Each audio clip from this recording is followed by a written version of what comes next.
Welcome back to the channel, guys. It's honestly crazy to think that I've owned this car for almost a year now.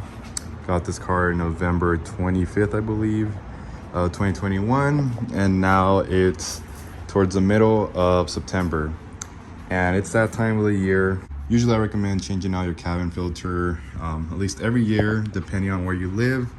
I live in California, where you get a lot of fires, a lot of forest fires, a lot of like random California's like in a drought, and we just get a lot of fires during the summer. So either you could get one of these where it's regular like disposable ones, microguard. You could get any kind of brand, Wix, microguard, or just OEM like Subaru ones. This one's actually going to be for my girlfriend's Honda Civic. She's got her a regular one since she likes the disposable ones. So let me know what you guys think. Do you think it's better to get the disposable ones, or the ones where you get the cleaner and then you just clean this out once a year, every 6 months, whatever you want to do it? Right now I'm actually leaning towards the disposable ones, just because sometimes when you clean it, I feel like sometimes you're not able to get all the gunk out, especially because I've done it where like on my previous BRZ I had like a bee and leaves stuck in it somehow. So I washed it off, but there's still little pieces of like broken down leaves in it, and I couldn't remove it as much as I could unless if I used like a toothpick. So that's not as like user friendly compared to like just a disposable one where you just throw it out, throw it away. My good friend Rodolfo Stan Culture, he got these for me, kind of hooked it up. This one I believe was like 12-15 bucks, and then this one was pretty pricey. I believe this one was around 35 bucks. That's with him hooking it up. Regular price, I believe this is close to $50, and this one is about, I think, $20, maybe $18, maybe a little bit more. Only reason I got this one was because they were sold out of the other ones, and because I already have the intake kit in, just a drop-in filter, so I was like, might as well just keep it, you know, same theme, right?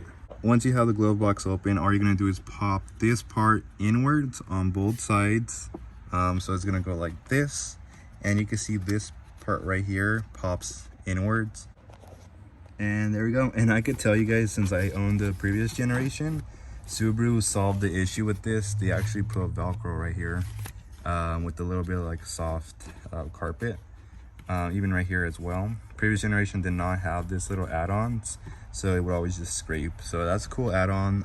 Not that many of you guys know that, and probably you guys would have probably you guys would never notice that if you didn't watch this video.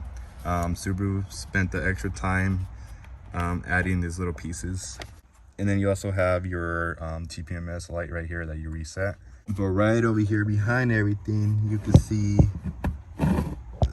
the cabin filter housing. So right here is the cabin filter housing, right behind the glove box. And then all you're gonna do right here is just push inwards and out, and it opens just like a door. And then it's gonna have the same thing on this side. Pop that out and outward, and then it falls down. Now that you remove the door out of the way, it has a little neat opening area where you're gonna stick your finger in, and then you're gonna pop it out. So you're just gonna pop it forward, and just like that. Wow, this is super dirty. And like I was telling you guys, it's not even this part that gets dirty, it's all this gunk, just leaves and random stuff and just randomness, you know, just going in there.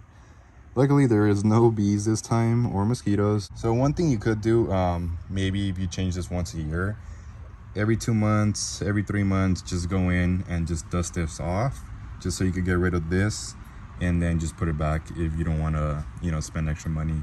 That'll be good enough, just so you can get that airflow in, because look at all this.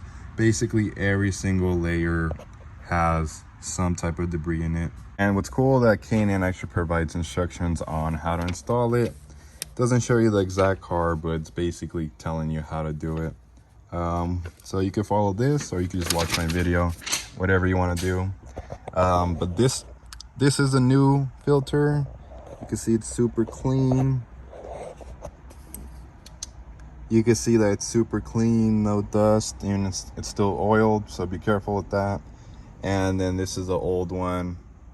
Just reverse the procedure, which is just put it back in there and then just close it up. And just like that, everything's installed. It was a tighter fit for some reason, but it was still able to get in there. And all you do is just close it up and you're done. I just got my registration to renew my tags.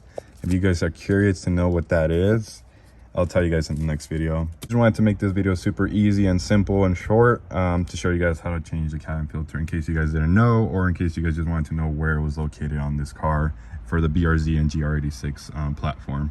So thanks for watching, guys, and as always, subscribe to the channel and good vibes. See you guys next time.